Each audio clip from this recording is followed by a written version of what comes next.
Beep beep. Good morning, everybody, and welcome to this thing that we like to call Northern News Now. Plus, this is a very special spooky edition of Movie Mondays with Matt. Super spooky.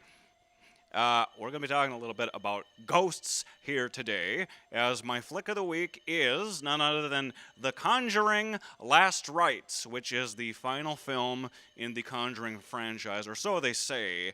I also heard it might be like the end of phase one of The Conjuring. I don't know what they would do after they pick it up after the main characters move on. But we'll talk about that in a little bit, and then I want to pose a polarizing question to some of you folks out there. So, before we get into that, let's take a quick look at the box office figures from this weekend. And here we go. So, first of all, Caught Stealing fell to 5th place in its second weekend, earning $3.2 million. That's a 60% drop from its debut. That's Sydney's favorite, by the way, Austin Butler. Next, Freakier Friday stayed in 4th place, adding $3.8 million. Then Weapons, one of my absolute favorites, took 3rd place with $5.4 million for a domestic total of $143 million. Yay, Weapons is still up there. Next, the film of the original Broadway cast of Hamilton made $10 million to debut in 2nd place. Good for them. Lastly, my flick of the week, last but not least, The Conjuring Last Rites opened in the top spot with $83 million, the best debut ever for this massively popular horror franchise, and it is indeed one of my favorites. This movie kind of changed the face of horror for New Line Cinema. Let's go back to camera here real quick. Zoop. Okay, so I'll just kind of recap some of the previous Conjuring movies for you a little bit here. Well, the first one came out in 2013, and that was directed by James Wan, and it reinvented the approach to modern filmmaking in the horror genre at that point. James Wan has a real slow burn type of filmmaking style, and he applied that here, and it worked perfectly. And that is where kind of the jump scares first started happening, and everyone's like, "Oh, jump scares! It's such a thing now." But it wasn't done as effectively until The Conjuring happened. And that this movie, The Conjuring, is of course based on a true life case, which involved the Warrens. And say what you will about the Warrens, I think it's fascinating, their case history.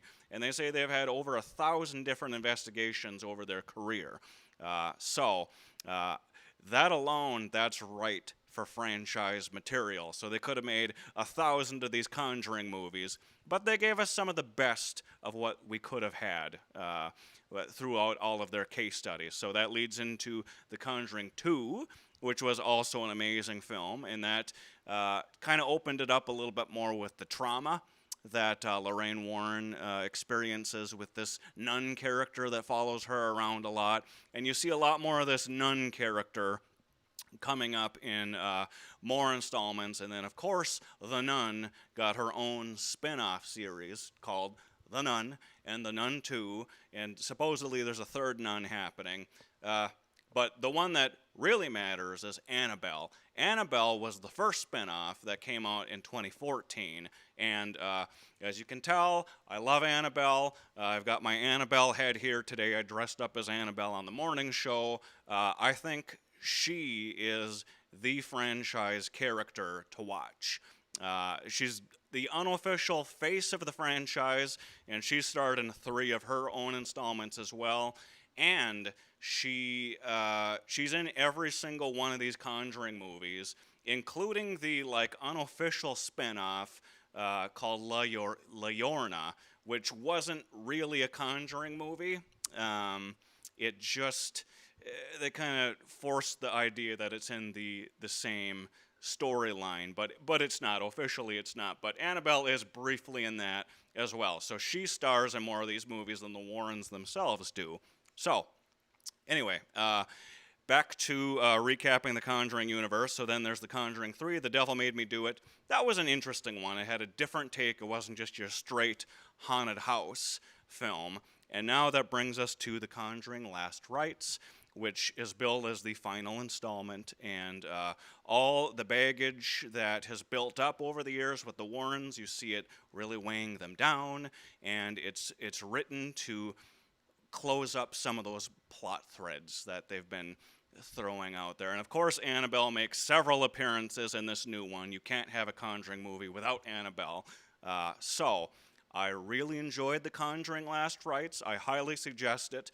It's not the maybe it's not the best one in the franchise, but it's definitely not the worst one in the franchise. So definitely check it out if you get the chance. Spooky, scary, and the story for The Conjuring Last Rites is based on the Snell family. Sorry, I'm butchering their last name.